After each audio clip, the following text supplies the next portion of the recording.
So is hindsight really 2020? Things aren't always what we think they're going to be. Or are they? If I was just starting my journey in growing with God and building my faith and relationship with Christ, I would stop using phrases like hindsight's 2020.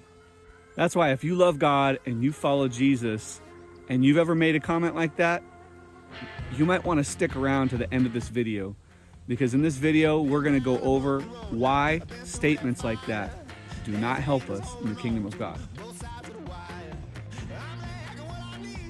We might actually in our culture hear those kind of phrases a lot, but in the kingdom of God, when we're following our relationship with God and Christ, it's phrases like that that can actually hinder us from growing in faith and distract us from the calling of God on our life.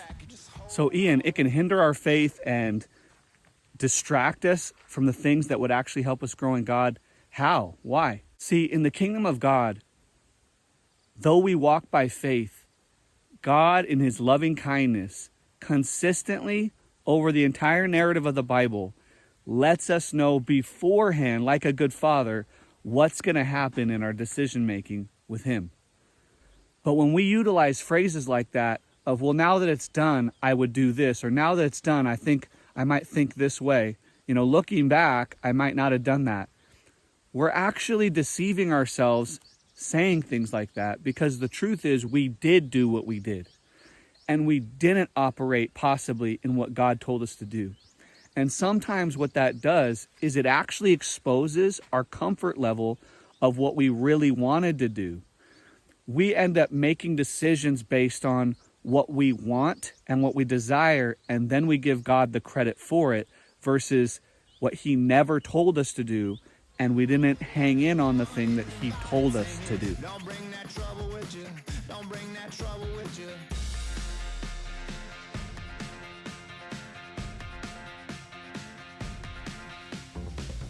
And then we look back and go, well, hindsight's 2020. But the truth is, God was warning us all the time. Jesus was with us and faithful to give us the grace to say no to the things we needed to and yes to the things he wanted us to. Let me give you an example. Okay, maybe two examples. The other day, I went to go do this video and was done with it. And actually, my microphone was on pause, even though I thought I had checked it. And the whole thing was in silence. So I didn't get to finish the video. I finished it, but I didn't get to publish it because it was just all on silent.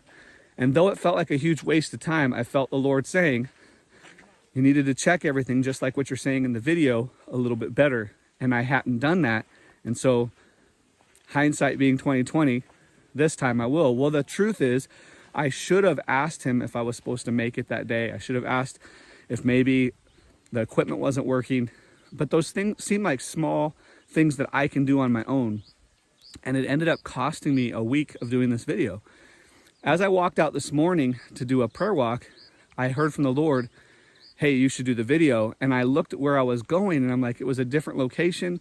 And you could see behind me the fields that have been planted and been cleared. Just a couple of weeks ago, maybe a month ago, these fields were full of weeds, tall bushes and things like that, and it was hot out.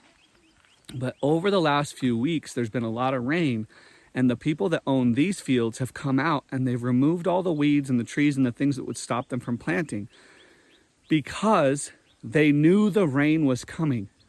So they walked in a normal faith of the earth that the rain was coming, or in hopes that the rain would come, and they cleared their fields. I mean, we're talking days and days of work. They don't have a tractor and machines. They used handheld hose to remove all the stuff on the acreage you see behind me.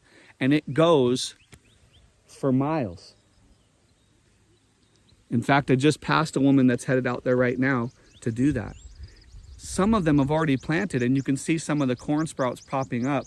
And the pictures that I'm showing you here are of the tobacco field that was planted just a couple of days ago and already growing.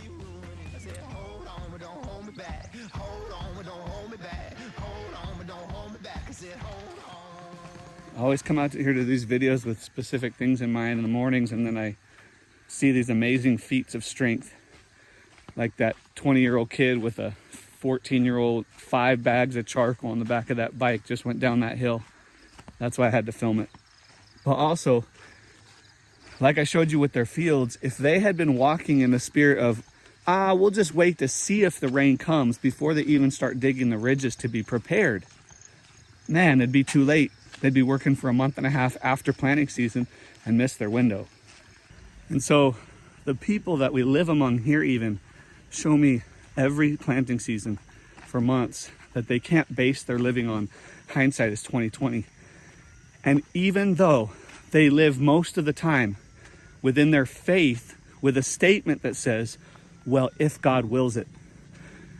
And yet in their day-to-day life, they can't live that way. Or at least they don't believe what they're saying. So let me tell you this other story real quick, and then we'll jump on the whiteboard and I'll pull out my point biblically a little bit more and hopefully strengthen us to watch the words that we declare out of our mouth for long seasons that can be hindering us from actually stepping into the God-given purpose He's given us. By the way, if you need help with that, we have 2 communities that we've started. So there's a community for everyone called the Crossing Community, and there's a community for men that want to grow called We Are Ships. There's links in the description below, but the summary of what I want you to know about them is, we need you. We need you in the group. We need you live, not just making posts, but joining us in conversation and encounter with God in times of prayer and Bible study, times that we can allow us to grow together, sharpen each other, help us to recognize why we're hearing God, why we're not, in true community. Not just once a week allowing someone else to teach us, but what is God saying to us as the family of God, and how are we encouraging each other to apply it daily? All right, let me tell you about this story. My friend, one of my closest friends, called me the other day as I was walking out here in the fields again, and he said to me that he had gone to an event where a community that he had served and vocationally served for a while, after a couple of years, he really was struggling and challenged and had to leave because they weren't obeying God and what God was doing with the whole group. Not to say that they don't love God, that they don't love Jesus, but they were following programs instead of the true gospel and how God wants us to apply it, which is very normal in the Western world these days. And so what he was saying to me was, he was at this event, and while he was there, another friend that had actually maybe stepped into his position or understood his position said that this, and this happened. And it was just as we had seen it happening before it happened, and the warning that God had given him to walk away for a season. And he did. And then he goes, see, hindsight's 2020. And I said, man, something's not sitting right in my spirit with that. And I literally answered him back and said, no, in the kingdom of God, hindsight's not 2020. Hindsight is obedience. In the kingdom of God, hindsight is, did I obey or not? Because God gives us the warnings. And so then I encouraged his heart. I said, no, God warned you. He told you that this is what was going to happen. He told you this is where it was headed. And so it shouldn't surprise you that it did. It should actually cause you to mourn for them and to pray for them. But it should also encourage you that you heard God and that you actually obeyed.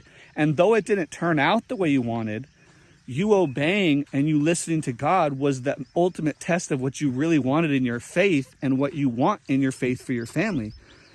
And he was like, yeah, you're right. And it hit me that I should do this video, because so many times we can actually utilize our hurt, our grief, the things that have caused us mourning over months and years even. And then at the end, we can say, you know, hindsight's 2020 now, right? Or if I'd have known. And all along the way, God might have been telling you exactly what was going to happen.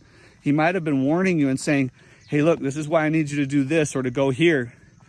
And that way, your grief is actually not misplaced. Your grief is actually for the people or for what's grieving God, versus just grief of losing something that you wanted. There's a big difference in those two things. Let me give you some examples on the whiteboard. So in some of the other videos I've done, and even in the faith transformation course that I've created. There's a link to that inside under the description below.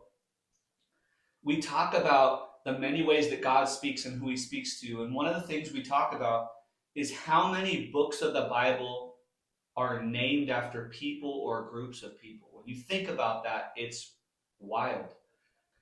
Daniel, Timothy, Matthew, Malachi, Jonah, Nehemiah, Ruth and Esther, Galatians, Ephesians, Colossians. There are so many books of the Bible that are named after people or groups of people that it becomes evident that God's speaking to people.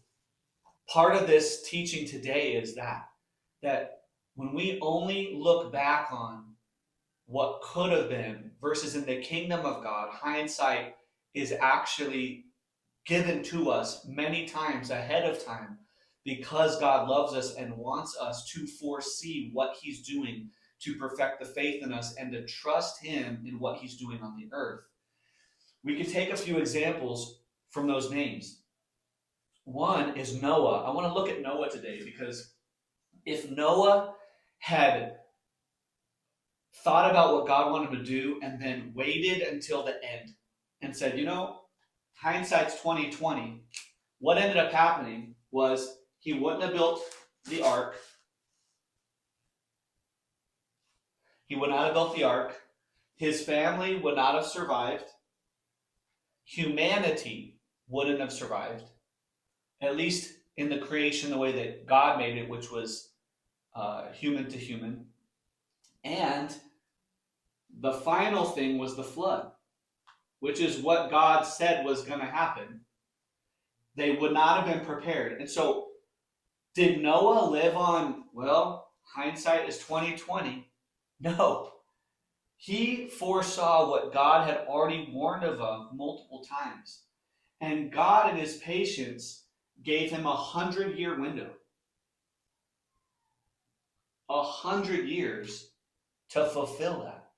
So when the flood came and receded and his family was saved, it was a miracle. And I'm sure he gave thanks, but he knew it was going to happen. He already trusted God.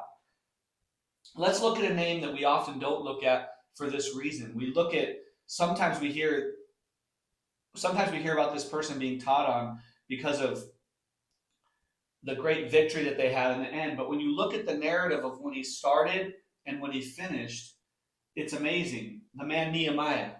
Nehemiah asked his enemy, the enemy who helped destroy his city, right? The walls of his city. He was a slave to the people who helped destroy that.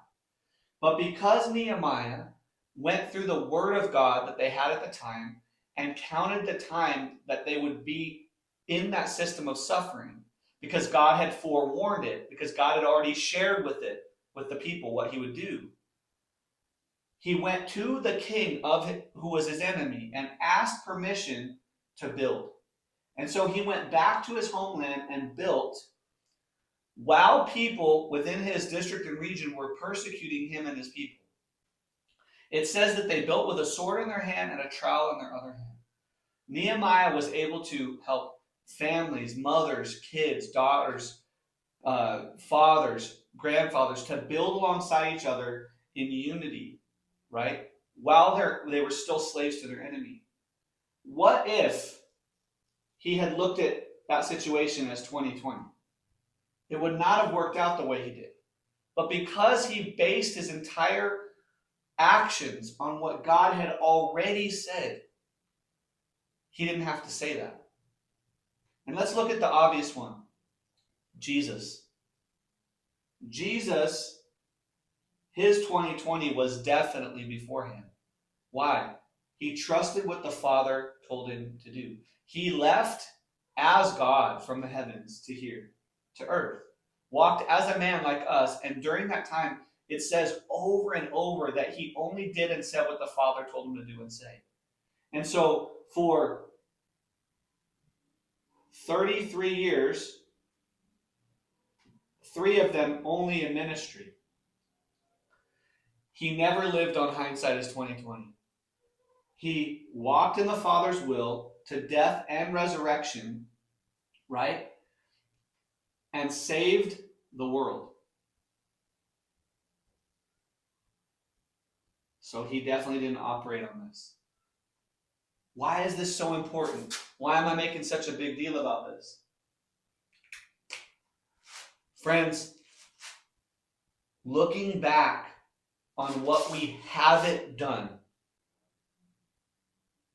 and calling it comfort to ourselves, like, well, looking back, hindsight's 2020, is actually us training ourselves to be deceived by our own comforts. It's actually training us to be disobedient to what God is saying here. Now, how I want to build you up, men and women of God on here, is that maybe this pierced the heart a little bit. Maybe I even lost a couple of you on here. But hopefully this encouraged you that you don't have to live that way. Hopefully this encouraged you that, as I think about it, God has told me what to do with my life, or God is prompting me in a certain direction, or God is urging me to start this thing or this ministry for my community, or to go deeper in Him in this area of prayer or fasting or giving. Can I encourage you that I can relate that there's been many times in my life when it's just easier to say, well, hindsight's 2020, than to look back and go, Father, I should have done what you told me to do. What was missing in me? What is it that you want to change in me? So that when you ask me to do something, when you share something with me, I trust you. I trust the safety of your heart for humanity. I trust what you want to do in my life so that I can be reconciled to you every day, the way that you desired for us to in the beginning with Adam and Eve. What needs to change in me? What's hindering me from outside of me or inside of me that you want to remove or you want to change so that I can walk with hindsight being faith in the beginning, not me making excuses or me deciding, well at the end. Father, maybe it's time for us to start asking Him, or to feel like we're not being complacent anymore with our faith and not worried about what other people think, not worried about what our environment's saying, not worrying about the fear of the bills, the stress, the anxiety of things around us, right? And look to what God's plans are for us and what He's prompting us to do. Because in the end, these are the ones that we read about, that we have our pastors teach us about once a week, right? These are the ones that we go, oh man, I aspire to have faith like that. But I want to encourage us that if this is our mindset, we're not going to walk in faith like that.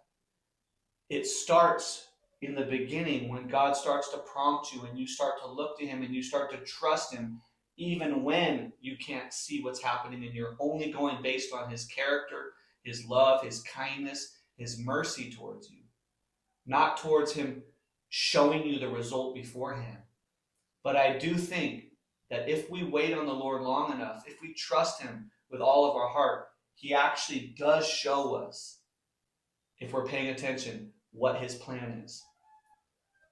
If that's you and you feel encouraged today, man, throw a comment in there about what encouraged you today. Or if you have questions about this process of maybe you need help, like, hey, over the years I've felt like that, but I haven't known what to do. Or what do you do when God says this and I don't know what to do next? Or if you have questions like that and you need help walking out, hearing God and responding to Him, check into those 2 communities that I offered earlier. They're in the description. Or send a question to us via the comments and we'll get back to you. If this video helped you, I'm sure the next one will help you as well. Until the next one, walk in faith and go in courage.